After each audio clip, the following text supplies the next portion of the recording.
नमस्कार, मैं हूं आपके साथ अर्जुन खजूरिया। आम आदमी पार्टी के लिए लगातार मुश्किलें बढ़ती जा रही हैं। मनीष सिसोदिया का नाम जिस तरह से आबकारी नीति को लेकर के खुल करके सामने आया है और उसके बाद सीबीआई ने जिस तरह से उन पर नकेल कसी है, शिकंजा कसा है, उसके बाद यहां पर अरविंद केजरीवाल को बहुत बड़ा झटका लगा है। उनकी मुश्किलें बढ़ती जा रही हैं। दरअसल दिल्ली के उप मुख्यमंत्री मनीष सिसोदिया के खिलाफ अब एक लुकआउट सर्कुलर जारी कर दिया गया है। जी हां, इस वक्त की आपको बड़ी खबर बता रहे हैं। रिपोर्ट के मुताबिक मनीष सिसोदिया के साथ साथ 13 अन्य लोगों के खिलाफ लुकआउट सर्कुलर जारी किया गया है और इन पर देश छोड़ने पर अब रोक लगा दी गई है। ये 13 लोगों के साथ मनीष सिसोदिया अब देश नहीं छोड़ सकते और ऐसा माना जा रहा है कि जल्द इनकी गिरफ्तारी भी की जा सकती है। सीबीआई यानी सेंट्रल ब्यूरो ऑफ इन्वेस्टिगेशन के इस सर्कुलर के बाद आम आदमी पार्टी में पूरी तरह से हड़कंप मच चुका है और इस सर्कुलर के जारी होने के बाद मनीष सिसोदिया की बौखलाहट साफ तौर पर जो है खुल करके सामने आ रही है, नजर आ रही है। और इस सर्कुलर के रिप्लाई में मनीष सिसोदिया ने लिखा है कि आपकी सारी रेड फेल हो चुकी हैं, आपको एक भी पैसे की हेर फेर जो है नहीं मिला है। लुकआउट सर्कुलर जारी किया गया है। मनीष सिसोदिया इस पर कह रहे हैं कि जो है ये नौटंकी क्या चल रही है। मोदी जी, मैं खुलेआम दिल्ली में घूम रहा हूं, बताइए कहां आना है आपको, मैं मिल नहीं रहा क्या। यहां पर ये मनीष सिसोदिया की तरफ से कहा गया है। यहां पर लगता है कि दिल्ली के उप मुख्यमंत्री मनीष सिसोदिया को अब ये समझाना पड़ेगा कि लुकआउट सर्कुलर होता क्या है और इसको क्यों जारी किया जाता है, क्योंकि इतने बड़े पद पर बैठने के बावजूद मनीष सिसोदिया की तरफ से जिस तरह से बयानबाजी की जा रही है, जिस तरह से हरकतें मनीष सिसोदिया कर रहे हैं, उससे तो यही साबित होता है कि मनीष सिसोदिया को अभी भी राजनीतिक ज्ञान काफी कम है।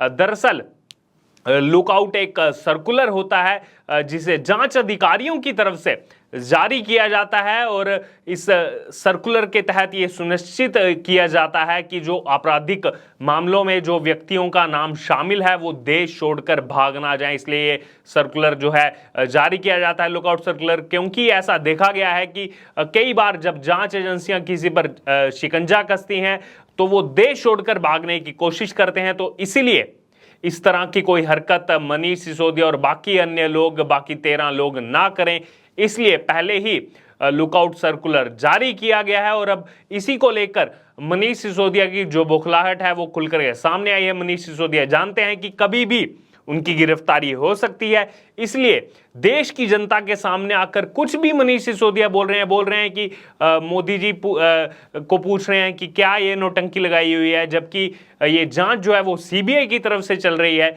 मनीष सिसोदिया को ये बता दें कि दिल्ली के उपराज्यपाल वीके सक्सेना की तरफ से सिफारिशें लगने के बाद ये जांच सीबीआई की तरफ से की गई, ना कि प्रधानमंत्री नरेंद्र मोदी की तरफ से।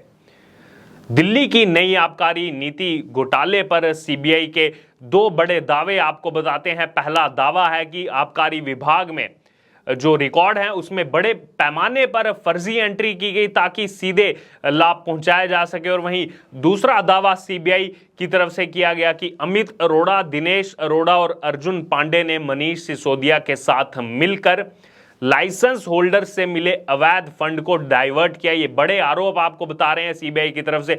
और इतना ही नहीं, सीबीआई के सूत्रों ने दावा किया है कि नई एक्साइज पॉलिसी को उपराज्यपाल की मंजूरी मिलने के 6 दिन बाद ही मनीष सिसोदिया ने इसमें कई बड़े बदलाव किए थे। ये बड़ी जानकारी आपको अभी की बता दें। और ये सब बदलाव एलजी की जानकारी के बिना किए गए थे।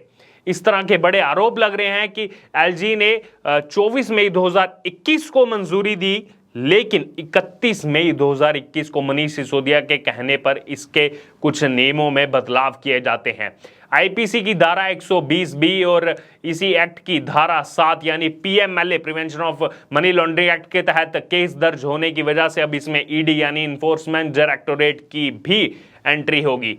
और एक साथ इसमें अब सीबीआई भी जो है उसकी भी जांच जारी रहेगी, साथ में ईडी भी जांच करेगी। और हाल ही में शुक्रवार यानी 19 अगस्त को सीबीआई ने मनीष सिसोदिया के सरकारी आवास पर छापेमारी की थी, जो 14 घंटे तक छापेमारी चली थी।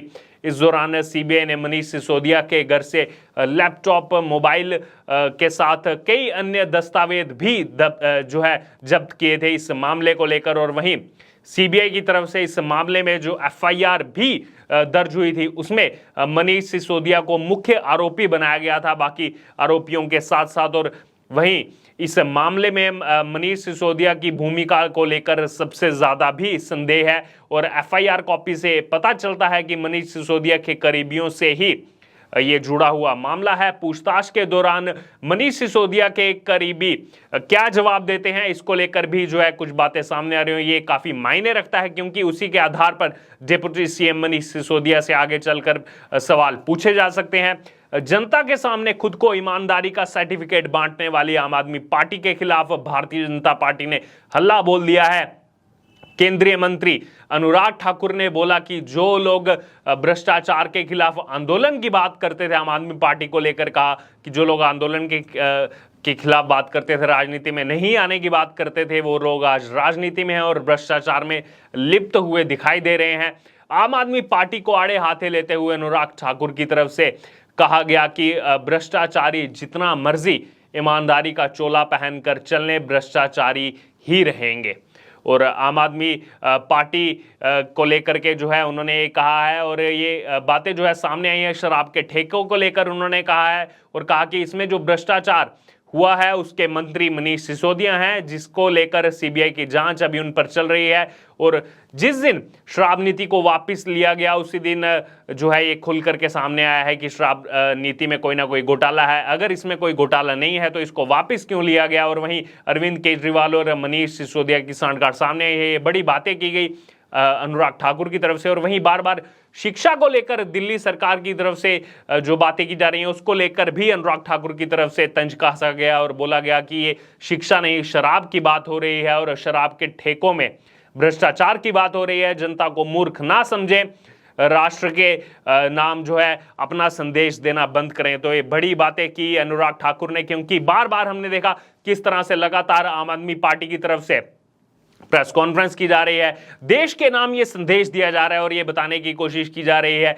जब शराब को लेकर के सवाल पूछे जा रहे हैं तो शिक्षा मॉडल को लेकर के सामने जो है लाया जा रहा है। लेकिन शिक्षा मॉडल क्या है दिल्ली का वो भी हमने देखा कुछ दिन पहले जब रिजल्ट आए, किस तरह से सच्चाई का पर्दाफाश हुआ दिल्ली के शिक्षा मॉडल का। और वहीं इस समय अगर बात की जाए तो मनीष सिसोदिया पर अभी शिकंजा कसा हुआ है, कभी भी उनकी गिरफ्तारी हो सकती है। तो उसको लेकर के किस तरह से बचकानी हरकतें मनीष सिसोदिया की खुल करके सामने आ रही हैं। लगातार नरेंद्र मोदी को टारगेट किया जा रहा है आम आदमी पार्टी की तरफ से और ये बोला जा रहा है कि 2024 में अब लड़ाई प्रधानमंत्री नरेंद्र मोदी वर्सेस आम आदमी पार्टी है। मतलब खुद को ही सच्चाई का सर्टिफिकेट बांटने वाली आम आदमी पार्टी, खुद को ही विपक्ष का कैंडिडेट डिक्लेयर करने वाली आम आदमी पार्टी अब इस मुद्दे को लेकर के नरेंद्र मोदी को, प्रधानमंत्री नरेंद्र मोदी को आड़े हाथों ले रही है। जबकि सच्चाई ये है कि जब वीके सक्सेना जो कि दिल्ली के उपराज्यपाल हैं उनके तरफ से जब सिफारिश की गई उसके बाद ही सीबीआई ने इसमें इंक्वायरी की और अब इसमें जैसे जैसे परतें खुल करके सामने आ रही हैं कि किस तरह से 144 करोड़ रुपए के सरकारी खजाने के नियमों की अनदेखी हुई, किस तरह से गलत सरकारी खजाने का इस्तेमाल किया गया। उसके बाद जब मनीष सिसोदिया पर नकेल कसे जाने लगी तब दिल्ली सरकार की तरफ से इस दिल्ली की नई आबकारी नीति को वापस ले लिया गया। तो वहीं पर सवाल लोगों की तरफ से यही उठ रहा है कि अगर इस नीति में कुछ गलत नहीं था तो वापस क्यों लिया गया इस नीति को। अगर इस नीति से हजारों करोड़ रुपए का फायदा हो रहा था तो फिर क्यों वापस लिया गया इस नीति को। क्योंकि कुछ आम आदमी पार्टी के नेताओं की तरफ से बोला गया कि इस नीति से हजारों करोड़ रुपए का फायदा हो रहा था और वहीं मनीष सिसोदिया अपनी गिरफ्तारी से बुखलाकर ये मीडिया के सामने उन्होंने आकर के बताया कि इस नीति से हजारों करोड़ रुपए का नुकसान हुआ। तो कहीं पर आम आदमी पार्टी के कुछ नेता कहते हैं कि इस नीति से हजारों करोड़ रुपए का फायदा हुआ और वहीं मनीष सिसोदिया आकर कहते हैं इस नीति से हजारों करोड़ रुपए का नुकसान हुआ। तो यहां पर आम आदमी पार्टी की आपसी जो बौखलाहट है वो खुल करके सामने आई है कि कहीं पर कुछ नेता कुछ बयान देते हैं और बाकी नेता कुछ बयान मीडिया में आकर के देते हैं। कोई कहता है कि 1300 करोड़ रुपए का फायदा हुआ है, दिल्ली के उप मुख्यमंत्री कहते हैं हजारों करोड़ रुपए का नुकसान हो गया इस नीति से।